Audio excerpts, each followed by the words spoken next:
위안부 피해 할머니에게 지급된 정부 지원금 2억 8천여만 원을 당사자에게 주지 않고 빼돌려 사용한 혐의로 재판에 넘겨진 70대에 대해 법원이 횡령죄 무죄를 선고했습니다. 판결 사유가 어떻게 될까요? 판결로 보는 세상입니다. 74살 김모 씨라고 하는데 김 씨는 중국에 있는 위안부 할머니들의 국내 귀국을 지원해왔다고 합니다. 이모 할머니도 그렇게 중국에서 모셔온 위안부 피해자 가운데 한 명입니다.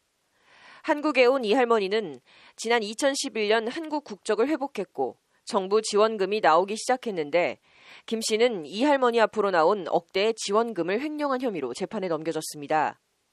검찰 공소장에 따르면 2012년 6월에서 2018년 8월까지 6년간 이 할머니 앞으로 나온 정부 지원금 2억 8천여만 원을 총 332차례에 걸쳐 횡령한 혐의입니다.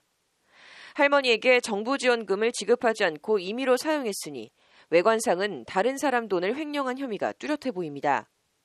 1심 재판부인 서울 서부지법 형사 3단독 최지경 판사도 김 씨가 이 할머니에게 지급된 지원금을 현금으로 인출하거나 다른 계좌로 옮긴 사실은 인정된다고 봤습니다.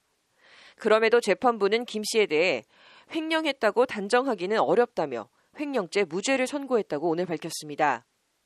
일단 김 씨는 중국에 직접 가서 이 할머니를 자신의 집에 모셔오고 할머니의 건강이 악화되자 입원 치료를 하는 등 성심성의껏 돌봐줬다고 합니다. 이 과정에서 발생한 일체의 비용도 모두 김 씨가 부담했습니다.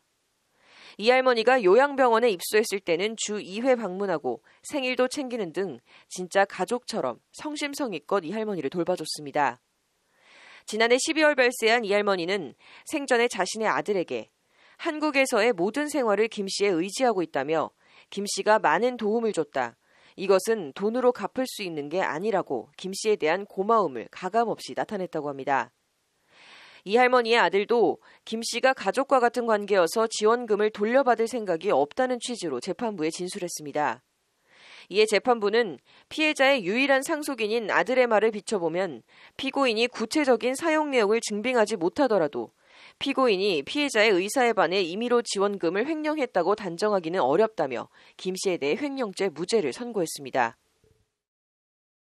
횡령죄는 소유자의 의사에 반해 금원을 처분했을 때 성립하는 범죄인데 김 씨가 임의로 지원금을 사용하긴 했지만 이 할머니의 진정한 의사에 반해 지원금을 썼다고 볼 수 없어 횡령죄가 성립하지 않는다는 취지의 판결입니다.